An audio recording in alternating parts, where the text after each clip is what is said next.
وعليكم السلام ورحمة الله وبركاته.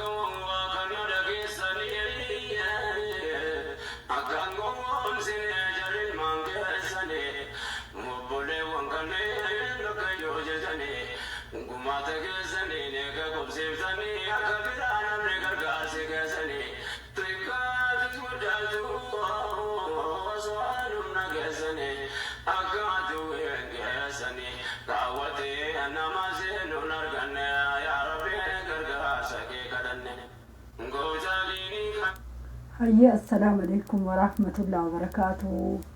والسلام من الرتقرات اللي وعليكم السلام ورحمة الله وبركاته. الشمار كفوني جول أورمو الأور الأفتن بقى الأفتني وعليكم السلام ورحمة الله وبركاته. والأفتن بقى الأفتني والأفن اللي بكم جرتن اتنقا في رحمن ربي سنبرا جرات السنين جلأ هرقا وان تقو وان أورمو واللولين دبقى أيو ساعتين ناكني waraanni irra achitti qubsiifame maal akka dalagaa jiru isaan irraa illee dubbatu barbaada.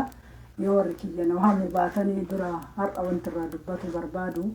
waan ummata keenya arsii gammoojjii irraa diinni buqqaase waan isaanii irraa dubbatu barbaada. waa baay'ee illee dubbadhu manni illee irraa dubbataa jira anillee irraa dubbatu barbaada. maaliif jennaani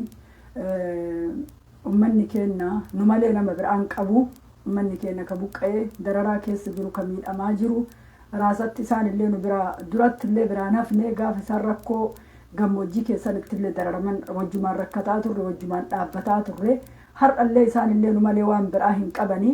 nullee rabbituu fayyaa nuu kenne isaan illee rabbituu qabeenya isaanii irraa isaan buqqise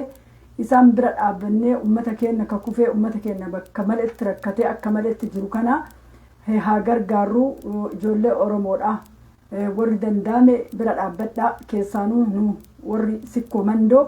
ummata keenya bakka kufee ol kaasuun dirqama keenyaa jechuudha. ummanni keenya odoo nu jirru ummanni keenya akka nu ija keenyaan argine sanitti dararaa isaan keessa jiran nu taane malee odoo nu wal taane nu hugaadha jechaadha. ummata keenya karakkatee qabeenya ofii irraa buqqa'ee dararaan meeqa isaan dararee horii ofiitti dhabanii roobni irraa caamee hongeen dararamanii faffacaanii har'a sadarkaa meeqa isaan gaanii har'a diinni dhufee isaan dararee qabeenya isaanii waan isaan qaban irraa isaan buqqisee jechuudha. yoo nu isaan bira dhaabatin yoo nu sooshaal miidiyaa kana irratti kokkolfineetumaan akka gaarii nyaannee akka gaarii dhuynee jennu daa'imman lafaa dhuftu diqqishuun suni ijji nama laaltu garuu wanti godhan hin jiru. garuu haga ta'een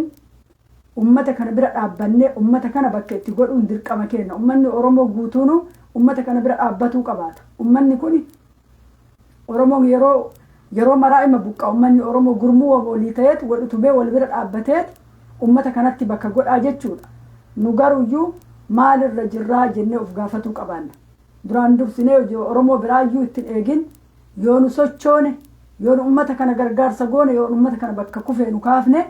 ummanni Oromoo hunduun wajjin ol ka'a jechuudha. nu ummata kana wajjin haa dhaabban ummata keenya haa gargaar ummata keenya akkuma kaleessa gaafa isaan gammoojjii keessatti hongeen miite wajjin dhaabataa turre har'allee wajjin dhaabatuun dirqama kiyya dirqama Roomaa Muhammad dirqama dhiiraa dhalaatii jechaadha. nu warra sikkoo mandu maal hojjenna maalirra jirra maaliif warra nama kana ummata kanaa dubbataa hin jirre isin maaliif calliftan sooshaal miidiyaa kanarra yoo jirtan isinii yoo waan biraa haasoytan isini yoo faayidaa keessaniif iyyitan isin garuu ummanni kun ummata eenyuuti? ummanni beela'aa jiru ummanni dararamaa jiru ummanni miidhamaa jiru daa'imman raasaa akkanatti sa'aatii kanaan qorra keessa gubataa jirtu sun ijoollee eenyuuti? maaliif calliftan maaliif waan kanarraan dubbanne akkuma gaarii rafanii akkuma gaarii gadi ba'anii akkuma barbaadan ta'aniitu maan jiraataa jiranii jechuudha. isaanoo maalirra jiran? yaa ilmaan Oromoodha yaa ilmaan sikkoo mandoo ilmaan ta'e ilmaan tee tabiyya alaatitti wajjin jirtu tabiyya alaatitti akka gaarii barsiifattu akka gaarii uffata gaarii walirraan itti uffiftu san isiisa odoon irra jiraatu baadhe akkam tayaa laaliiti daa'imman achitti dararamtu san illee laali jesanii dubbataan jirtan isin argaa jirra waan ummata kana namni dubbataa jiru nama qubaalle akkaantu waan ummata kanaa dubbataa jira maaliif hin dubbanne maaliif irraan dubbanne waan ummata kana maaliif calliftanii ilaalta eenyu irraa isinii dubbatu baay'eddan eenyutu ooli bulii ummata kanaa beeka yoo isin hin beekin eenyutu ummanni kun akkamitti jira jedhee ummata kanarraa beekaa jechuudha isin jala qaanofnee jirra isin jala qaanofnee jirra kuni nama gara biraa odoon taane ummata keessan ummanni miidhamaa jiru qaama keessani qaama kiyyaa jechuudha qaama kiyyatu dararamaa jira qaama kiyyatu miidhamaa jira qaama kiyyati qabbanaa aduudhaan lafeen isaanii beelaan caccabaa jirti jechaadha waa sadii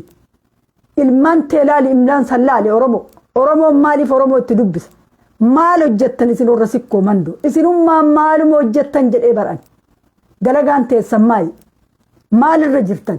sooshaal miidiyaa kanarraa namni dubbataa jiru hurrii tokkichatu dubbataa jira waan ummata kana ana baay'ee waan isaanii haasa'uun argine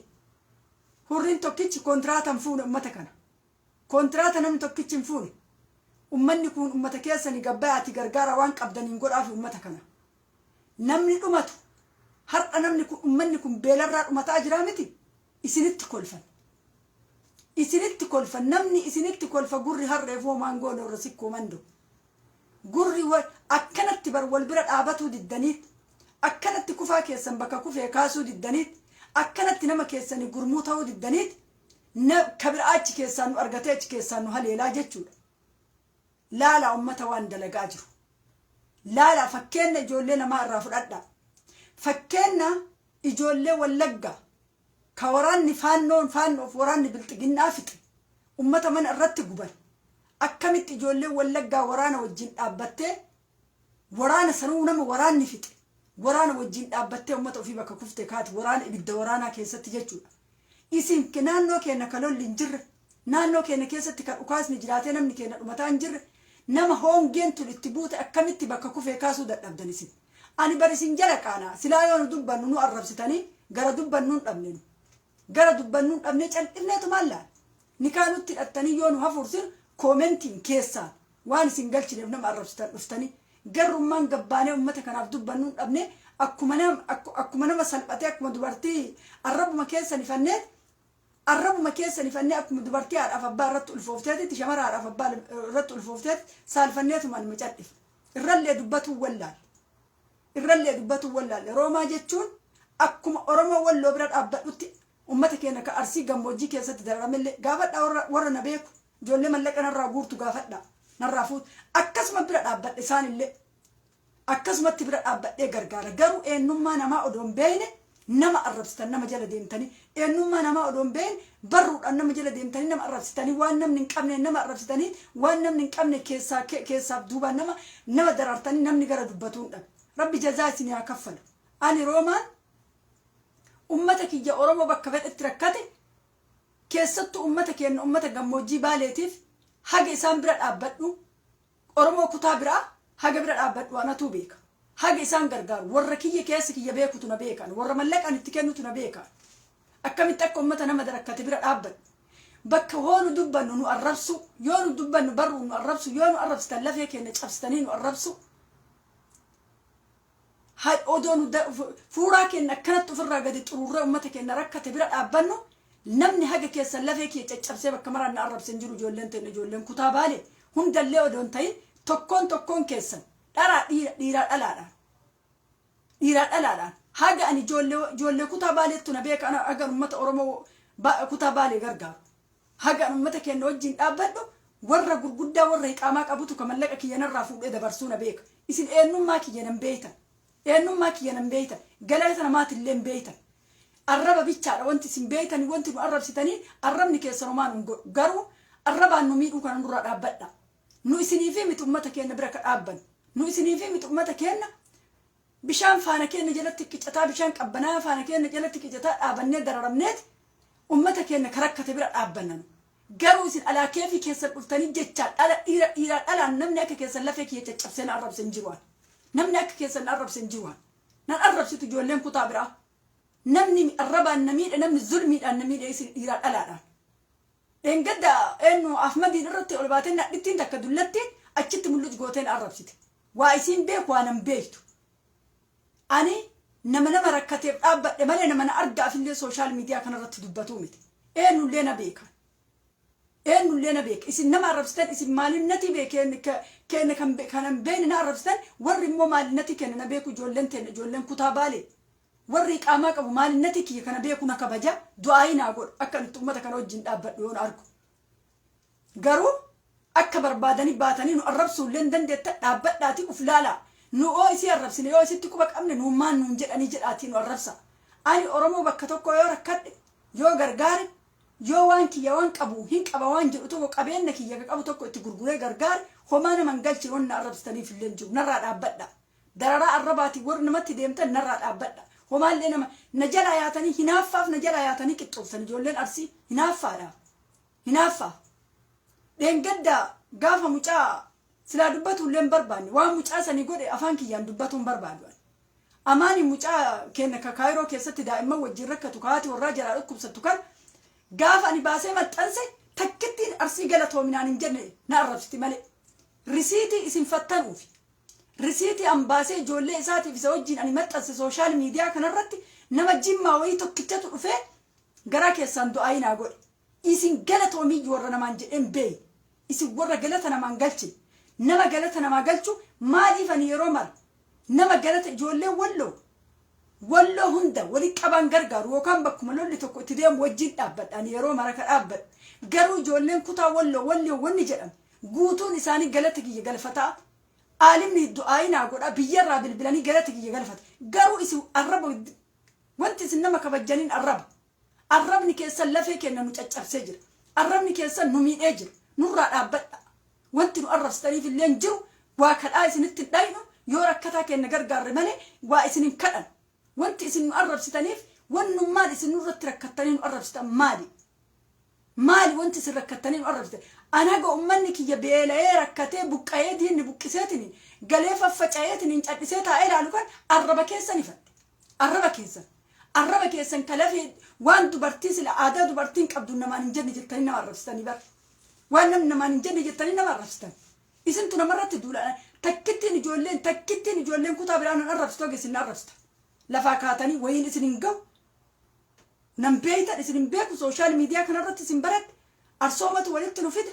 gosooma walitti qabamne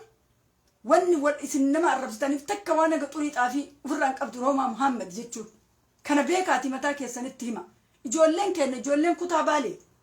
warri laayivii kana waraabdan ijoollee teennata nama arrabsitan nurraa qaba hin dandeettanii dhaabadhaa jedhaan nama arrabsinaati eenyummaa kenna nun beeytan eenyummaa kenna maal akka saba kennaa goonu nun beeytan ka beekutu beeka ka himutu nu himan maal akka ani ummata kana dhuga gaafa isaan bismillaahi beelee jedhaniin guyyaa takkaaf gargaarsa isaanii duubatti irraa deebi'een beeku guyyaa takka gargaarsa isaanii akka gargaarsi daa'iman gargaarsa warra gammoojjitti darramee beela'aa jiruutiin jedhan guyyaa takka harka kiyyaarraa na taa'een beeku maa har'a kennee borulleen kennin jedhan harka kiyya duwwaatti hafee ummata kiyya ka rakkatu bira dhaabbatuu filadhaan